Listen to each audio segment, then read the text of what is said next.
150 विकलांग लोगों से भरा हुआ ससुराल। निकल बुढ़िया निकल, तेरे लिए इस घर में कोई जगह नहीं है। नहीं नहीं बहू, ऐसा मत करो, मैं कहाँ जाऊंगी इस उम्र में। एक हाथ तो तेरा वैसे ही टूटा है, घर में तू कोई काम भी नहीं करती है।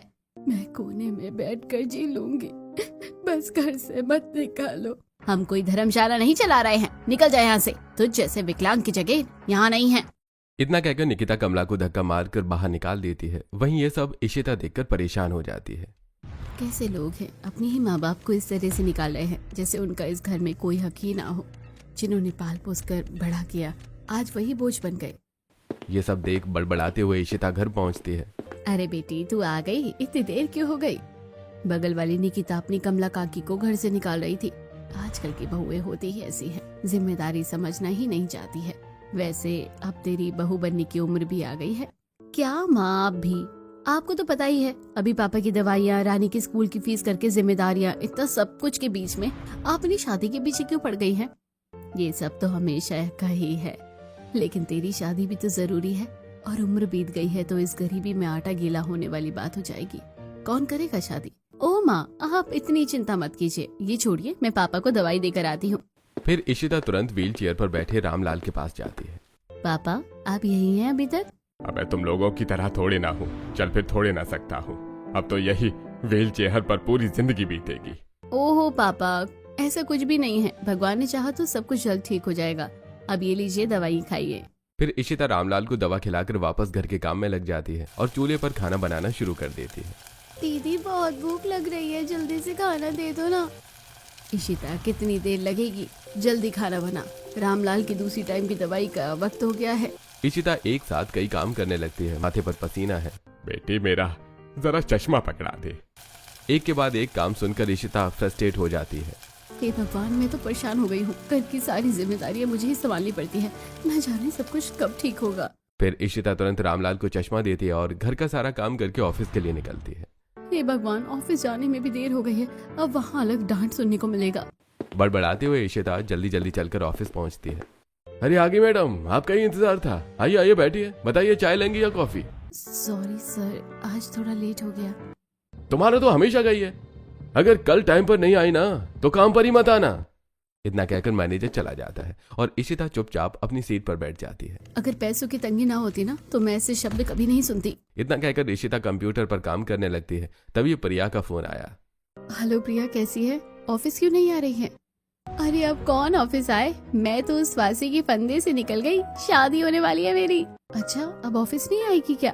नहीं, अब ससुराल में मस्त राज करूंगी। तू भी शादी कर ले, मेरी सास तो बहुत अच्छी है, शादी करके मेरी किस्मत खुल गई, तेरी भी खुल जाएगी। अच्छी बात है, लेकिन मैं अभी शादी नहीं कर सकती। घर की सारी जिम्मेदारियाँ मुझ पर ही है। बाकी तो एंजॉय कर, मैं फोन रखती हूँ, वरना मैनेजर मेरी जान निकाल देगा। हाँ हाँ बिल्कुल, चल रख फोन। प्रिया फिर फोन कट कर देती है और इशिता अपने काम पर लग जाती है। अब इसी तरह दिन बीतते हैं। इशिता घर सारी जिम्मेदारियां और विकलांग रामलाल को संभालती है। फिर एक दिन, अरे इशिता, तू आई नहीं, तेरी बेस्ट फ्रेंड की शादी है, जल्दी आ जा। आंटी, मैं तो आ जाती, लेकिन आपको तो पता ही है ना घर की हालत, ऐसे में सबको अकेला छोड़कर कैसे आ जाऊं? अरे यार, तू मेरी शादी में नहीं आएगी क्या? कम से कम हल्दी मेहंदी में तो आ जा। मैं सोचती हूँ, थोड़ा काम है घर पर। इशिता फोन पकड़े सोच में पड़ जाती है। तभी शर्मिला पास खड़ी बोलती है। इशिता बेटी, तू चिंता मत कर, यहाँ सब मैं संभाल लूंगी, तू जा और एंजॉय कर। अरे लेकिन माँ, बेटी अब कुछ दिनों में तो तेरी शादी हो जाएगी, फिर सारी जिम्मेदारियां तो मुझे ही संभालनी है, और फिर ये सब तो पूरी जिंदगी का खेल है, तू जा। शर्मिला की बात सुनकर इशिता थोड़ा सोचती है और फिर शादी में जाने के लिए हाँ कर देती है। कुछ दिन बीतते हैं और इशिता बैग पैक करके अपने दोस्त के यहाँ जाने के लिए निकलती है। माँ पापा, आप दोनों अपना अच्छे से ध्यान रखिएगा। फिर इशिता सभी के पैर छूकर आशीर्वाद लेती है और अपनी ट्रेन के लिए निकलती है। कुछ देर में स्टेशन पहुंच अपनी ट्रेन पकड़कर सीट ढूंढने लगती है। ओ, मेरी सीट कहाँ है? सीट नंबर 38 यहाँ नहीं है। इशिता खुश होकर सीट के पास पहुंचती है और देखती है कि सीट पर एक औरत बैठी है। एक्सक्यूज मी, ये मेरी सीट है, आप हटिए यहाँ से। औरत चुपचाप बैठी रहती है और कोई जवाब नहीं देती। क्या हुआ, कुछ बोल क्यों नहीं रही हैं? मुंह में जुबान नहीं है क्या, या फिर बहरी हो गई हैं? अभी भी कुछ नहीं बोल रही है, क्या प्रॉब्लम है आपकी? उठिए यहाँ से। तभी वहाँ सिद्धांत आ जाता है। अरे अरे रे, तुम ये क्या कर रही हो? इधर से, ये सच में सुनिया बोल नहीं सकती हैं। क्या? हाँ, ये हम सबसे अलग है, इस बात का एहसास नहीं होना चाहिए। और रही बात सीट की, तो ये सीट उन्हीं की है, आप एक बार टिकट चेक कीजिए। सिद्धांत की बात सुनकर इशिता तुरंत अपने फोन में टिकट चेक करती है। ओह माय गॉड, मेरी सीट तो कंफर्म ही नहीं हुई है और अब तो ट्रेन भी चल पड़ी। अब मैं क्या करूं? हरे हरे परेशान मत हो, मैं हूं ना। मतलब? आप मेरी सीट ले लीजिए, मैं कहीं और एडजस्ट कर लूंगा। लेकिन आप तो मुझे जानते भी नहीं हैं, ऐसे कैसे मदद कर रहे हैं? मदद करने के लिए जान पहचान जरूरी नहीं होती। वो देखिए, वो ना मेरी सीट। फिर सिद्धांत इशिता की मदद उसे सीट देकर अपनी करता है और पूरे रास्ते दोनों एक दूसरे से बातें करते हुए आते हैं। अरे वैसे एक बात तो है, आप सभी लड़कियों से अलग हैं। जी वो तो है, वैसे आप भी कुछ कम नहीं हैं। दोनों इसी तरह आपस में बातें करते हुए सफर तय करते हैं और इशिता अपनी दोस्त की शादी के फंक्शन में पहुंचती है। नमस्ते आंटी। अरे इशिता बेटी आ गई, आखिरकार दोस्त की शादी थी, कैसे ना आती। चल तुझे अपनी शादी की शॉपिंग दिखाती हूँ। दोनों कमरे की तरफ जाते हैं। वैसे आने में कोई परेशानी तो नहीं हुई? परेशानी तो हुई है, लेकिन एक लड़के ने मदद कर दी और पता है दिखता भी बहुत अच्छा है। अच्छा, सीट लेते लेते कहीं दिल तो नहीं दे आई? अरे नहीं, बस उसकी तारीफ कर रही हूँ, उसने मदद की थी। दोनों एक दूसरे से बातें करते हैं और समय बीतता है। फिर अगले दिन हल्दी के फंक्शन में। अरे बेटी जरा ये सामान बाहर रख दो। जी आंटी। चल मैं भी तेरे साथ चलती हूँ। इशिता और दिया साथ में बाहर जाते हैं। आज तो तू बहुत अच्छी लग रही है। अरे नहीं, तू ज्यादा अच्छी लग रही है। दोनों आपस में बातें करते हुए आगे बढ़ ही चलते हैं कि चलते चलते इशिता अचानक रुक जाती है। अरे क्या हुआ, ऐसे क्यों रुक गई? जैसे कुछ देख लिया हो। कुछ नहीं, बस ऐसे ही। अच्छा कुछ तो है, चलिए फूल दे आती हूँ, फिर पता लगाऊंगी। इतना कहकर दिया चली जाती है और वहीं इशिता दूर खड़े सिद्धांत को देखती है। अरे ये तो वही लड़का है जिसने मेरी मदद की थी। इशिता धीरे से सिद्धांत के पास जाती है। हाँ बिल्कुल, 150 गद्दे और 150 रजाइयां भिजवा देना, कोई कमी नहीं होनी चाहिए। इशिता हैरान होकर सुनती है। ये इतने सारे गद्दे और रजाइयां किसके लिए? सिद्धांत फोन रखता है और पीछे मुड़ता है। अरे आप यहाँ? मेरी फ्रेंड की शादी है। हाँ मेरी भी फ्रेंड की बहन की शादी है। वो मैं बस थैंक यू बोलने आई थी। वैसे ये 150 गद्दे और रजाइयां किसके लिए? अब वो मेरे परिवार में 150 लोग हैं ना, इस वजह से। अच्छा चलो मैं चलता हूँ। इतना कहकर सिद्धांत चला जाता है। किसी का भी 150 परिवार तो नहीं हो सकता, जरूर किसी को दान देने के लिए ही होगा। तभी पीछे से दिया आ जाती है। अच्छा, मुझे भेजकर ये अकेले अकेले बातें हो रही है? अरे पागल, मैं तो बस थैंक यू बोल रही थी। हाँ हाँ सब समझ रही हूँ, पहले थैंक यू और फिर आई लव यू। चुप हो जा, कुछ भी बोलती रहती है। इतना कहकर इशिता हल्का शर्माते हुए वहां से चली जाती है। अब इसी तरह कुछ देर बाद शाम को संगीत के फंक्शन में सभी तैयार होते हैं और इशिता ग्रीन कलर के सूट में सिंपल सुंदर लग रही थी, जिसे देखकर सिद्धांत, वाह क्या सच में ये इशिता ही है? जितनी गहराई इसकी आंखों में है उतनी ही सुंदर भी है। एक पल के लिए सिद्धांत इशिता को देखकर इशिता में ही खो जाता है और फिर कुछ देर बाद संगीत का फंक्शन शुरू होता है। तो फाइनली संगीत का फंक्शन शुरू हो चुका है। अब हम सब एक गेम खेलेंगे। मैंने सबके नाम चिट बाउल में डाल दिए हैं, जो चिट निकालेगा उसी के साथ डांस करेगा। दिया बाउल आगे करती है। सबसे पहले आप आइए। एक एक करके लोग आते हैं और डांस करते हैं। माहौल खुश हो जाता है। अब इशिता चिट उठाती है और खोल के पढ़ती है। ये क्या? तो बता कौन है तेरा पार्टनर? सिद्धांत। सिद्धांत हल्का सा मुस्कुराता है। ओहो क्या बात है, इन दोनों की केमिस्ट्री तो पहले से ही सेट लग रही है। दिया कुछ भी मत बोल, मुझे डांस नहीं करना। ऐसे कैसे नहीं करना? अब नाम आ गया है तो डांस तो करना पड़ेगा। इतना कहकर सिद्धांत इशिता का हाथ पकड़कर स्टेज पर ले जाता है और अपनी तरफ खींचकर डांस शुरू करता है। क्या सच में ये फीलिंग रियल है? डांस करते करते सिद्धांत इशिता को देखता है। इस लड़के में कुछ तो अलग बात है। अब शायद मुझे अपने दिल का कहना ही पड़ेगा, वरना देर ना हो जाए। लेकिन कैसे? दोनों अलग अलग चीजें सोचते हुए दोनों मुस्कुराते हुए डांस करते हैं। आसपास लोग तालियां बजाते हैं। वैसे डांस तो अच्छा था तुम्हारा। हाँ वो तो है, वैसे आपका भी डांस कमाल था। वैसे मैं चलती हूँ। इतना कहकर इशिता तुरंत स्टेज से उतरकर चली जाती है और साथ ही सिद्धांत भी। इस तरह धीरे धीरे मेहंदी का फंक्शन भी खत्म होता है और अगले दिन शादी में। बस आज कहना ही होगा, नहीं तो देर हो जाएगी। आज नहीं बोला तो शायद कभी नहीं बोल पाऊंगा। तभी पीछे से इशिता आती है। क्या हुआ, आज इतने खोए खोए क्यों हो? तुम कब आई? अभी अभी। वैसे तुम्हें कुछ कहना था क्या? हाँ वो कुछ कहना था। क्या हुआ, इतना परेशान क्यों हो रहे हो? मुझे भी कुछ कहना है, लेकिन पहले आप कहिए। अच्छा एक काम करते हैं, हम दोनों साथ में बोलते हैं। ठीक है। दोनों एक दूसरे को देखते हैं और एक साथ कहते हैं, I love you. I love you. क्या सच में? हाँ जिस दिन पहली बार तुम्हें देखा उसी दिन से दिल में बस गई। तुम्हारी आंखों में एक सच्चाई है, और इस दिन ट्रेन में जब तुम अपने हक के लिए खड़ी हुई तभी लगा कि तुम सबसे अलग हो। सच में मुझे भी तुम उसी दिन अच्छे लगे थे जब तुमने बिना किसी स्वार्थ की मदद की थी। तब मुझे लगा कि आज भी दुनिया में अच्छे लोग हैं। मेरे पापा भी पैरों से चल नहीं सकते हैं, मैं उनका ध्यान रखती हूँ, लेकिन तुम्हें देखकर लगा कि कोई और भी लोग हैं जो बिना मतलब के लोगों का सहारा बनते हैं। और अब मैं हमेशा तुम्हारा सहारा बनना चाहता हूँ। तभी दिया पीछे से आ जाती है। अच्छा, पहले थैंक यू और अब आई लव यू। भगवान करे जल्दी शादी हो और मुझे इनविटेशन मिले। चुप कर पागल कहेंगी। फिर दोनों एक दूसरे का नंबर एक्सचेंज करते हैं और फिर शादी एंजॉय करते हैं। कुछ देर में शादी खत्म होती है और कुछ दिनों में दोनों वापस अपने अपने घर आ जाते हैं। अब दिन बीतते हैं और दोनों एक दूसरे को अच्छे से जानते हैं, फोन पर बातें करते हैं। फिर एक दिन, देखो अब मैं ज्यादा दिन ये सब नहीं कर सकती, घर वालों को शक होने लगा है। तुम जल्दी शादी की बात करो। ठीक है, मैं आज ही घर पर बात करता हूँ। सिद्धांत फोन रखता है। क्या मैं सही फैसला ले रहा हूँ? क्या इशिता मेरे इतने बड़े परिवार को संभाल पाएगी? सिद्धांत कुछ पल सोचता है, लेकिन इशिता अपने पापा की जिम्मेदारी कितने अच्छे से निभाती है, शायद उसे ये सब देखकर खुशी ही होगी। ये सोचकर सिद्धांत अपने माता पिता के पास जाता है और इस बारे में बात करता है। बेटा, हम चाहते थे कि तेरी शादी धूमधाम से हो, लेकिन हम ये सब नहीं कर सकते। हम तेरी बारात बैंड बाजे के साथ निकालना चाहते थे, लेकिन किस्मत ही हमारे साथ नहीं है। कोई बात नहीं, मुझे दिखावा नहीं चाहिए, मैं कोर्ट मैरिज कर लूंगा। ठीक है, क्योंकि हमारे पास और कोई रास्ता भी नहीं है। फिर सिद्धांत अपने माता पिता का आशीर्वाद लेकर इशिता के घर पहुंचता है। ये कौन है? मैं इनसे प्यार करती हूँ और इन्हीं से शादी करना चाहती हूँ। मेरे ख्याल से इशिता तूने सोच समझकर ही फैसला लिया होगा, लेकिन इतनी जल्दी शादी कैसे होगी? सारी तैयारियाँ।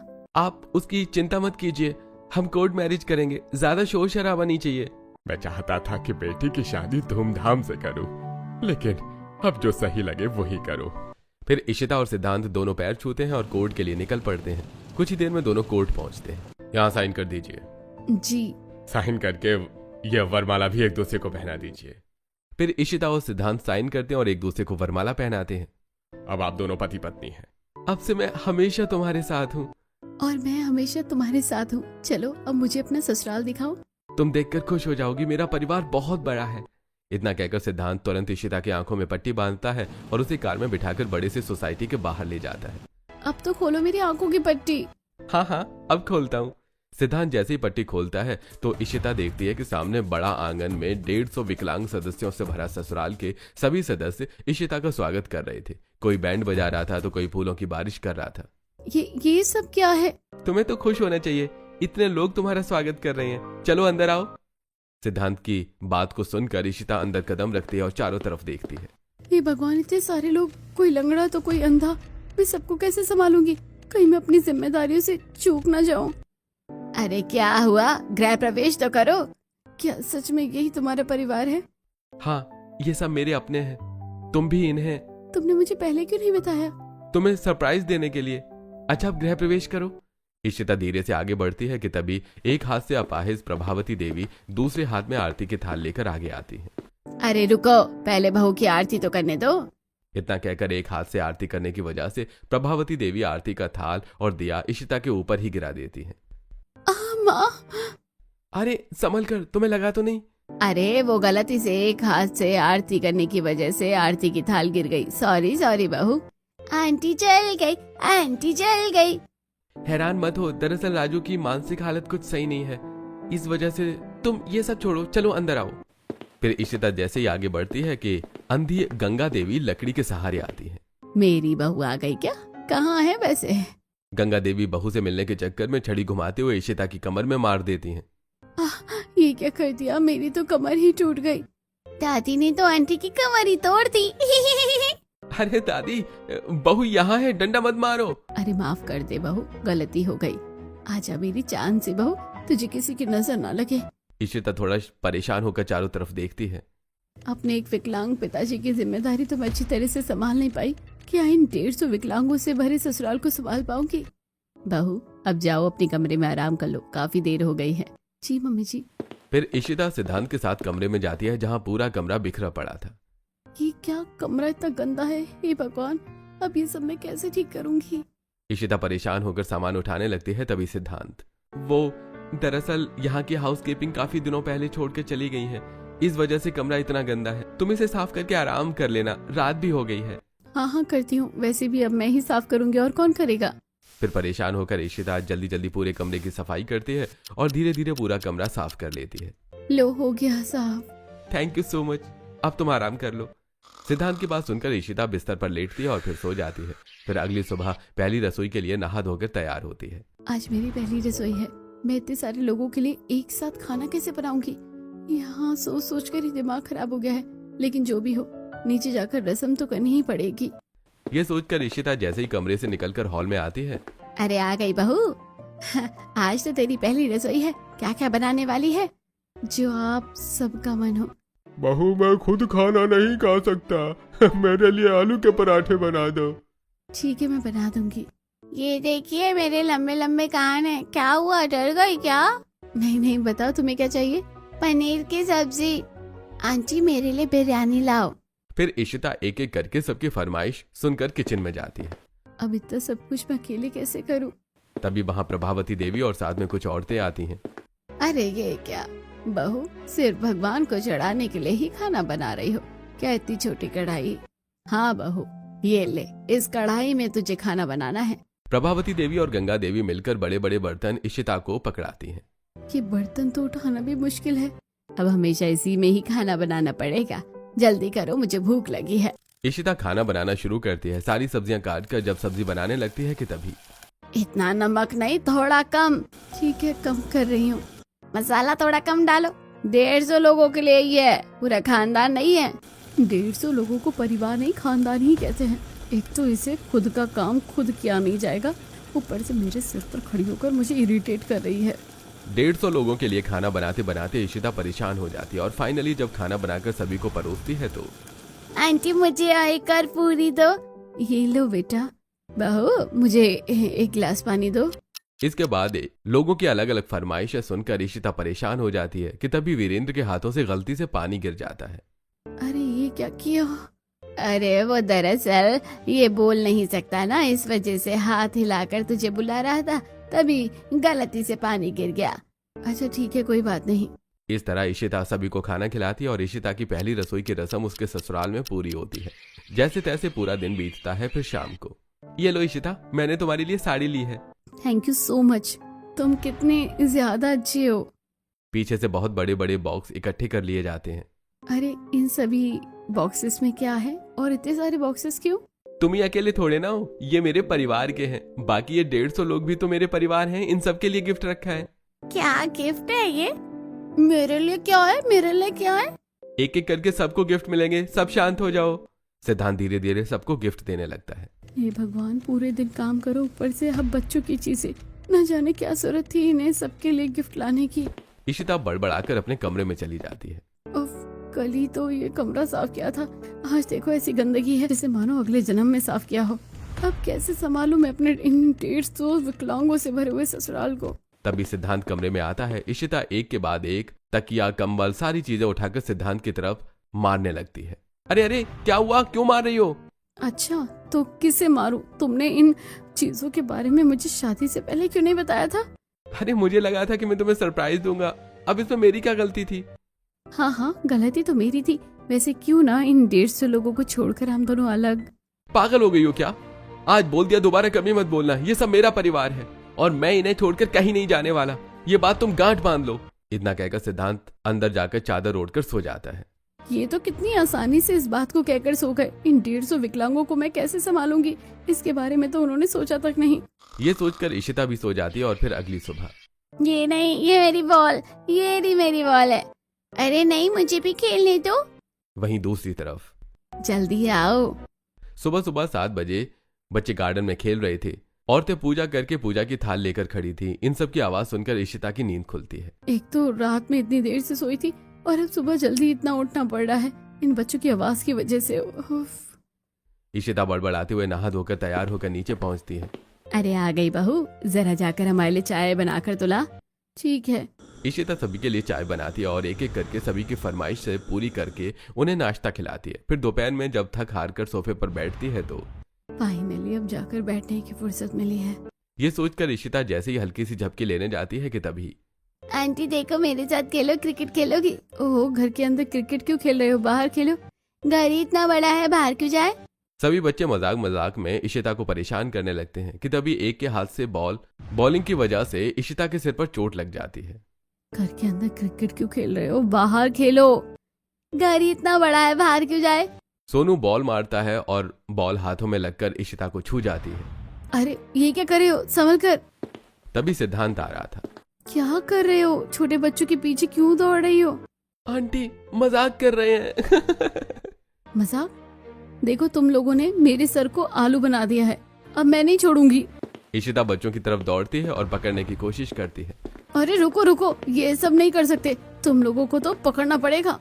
भागते भागते इशिता खुद मुंह के बल गिर पड़ती है और धीरे धीरे फिर उठती है। मेरी कमर टूट गई। ए आंटी गिर गए। अरे संभल कर।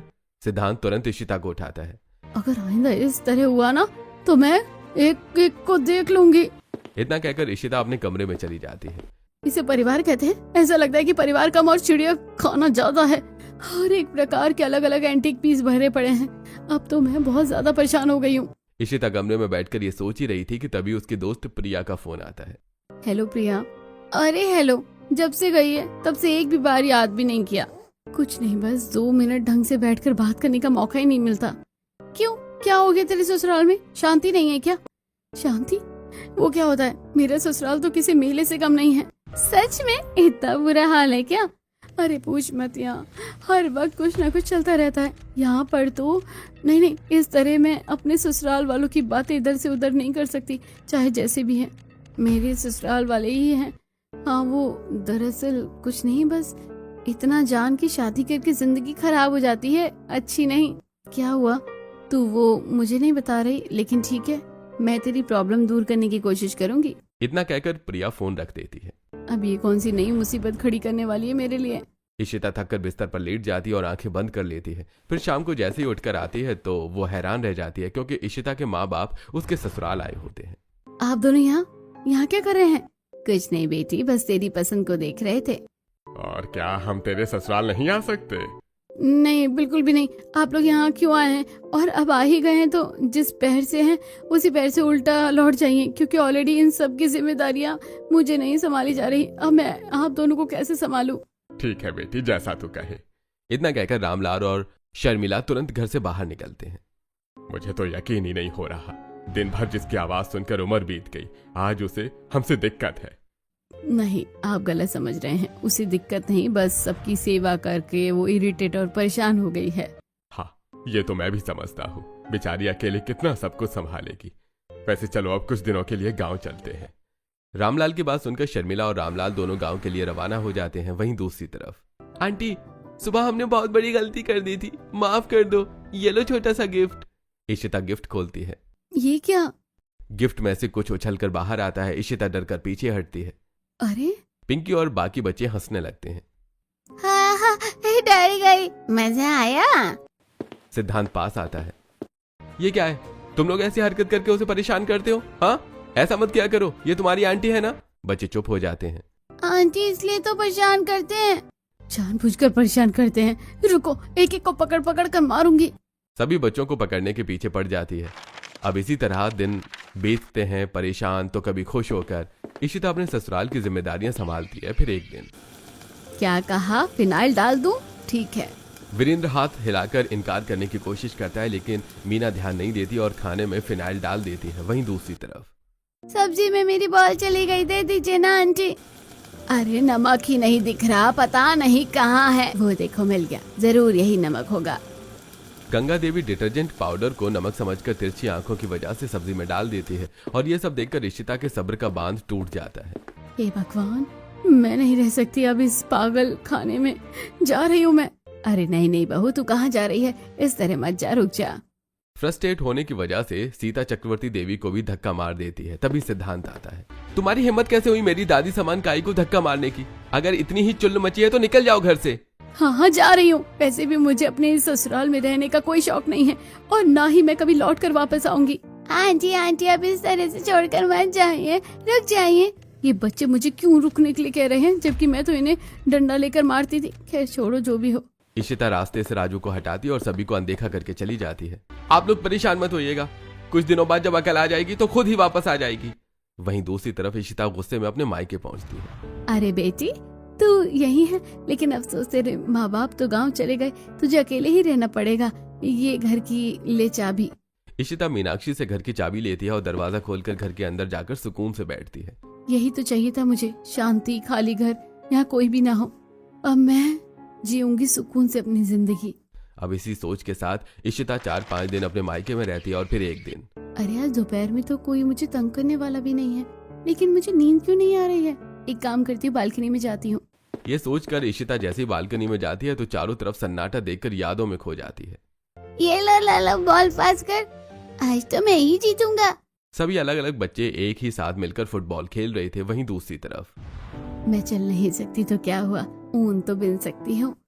मैं किसी से सीधे में बात नहीं कर सकता तो क्या हुआ, दौड़ तो सकता हूँ। तुम लोग क्या बोलोगे मुझे कुछ समझ नहीं आ रहा, लेकिन मुझे भी इतना पता होता है कि एक साथ इस गार्डन में मजा बहुत आ रहा होता है। एक तरफ बच्चे खेल रहे थे तो बड़े बैठकर अपना काम कर रहे थे, तो वहीं कुछ लोग जो खुद बेसहारा होने के बावजूद लोगों को सहारा दे रहे थे। एक वो पल और एक आज। कहीं मैंने कोई गलत फैसला तो नहीं ले लिया अपने परिवार से दूर होने का। इशिता को खाली घर अब खुद से सवाल करने पर मजबूर कर रहा था और कहीं ना कहीं खाली घर काटने को दौड़ने लगा था कि तभी गलत फैसला ही तो है तुम्हारा, और नहीं तो क्या।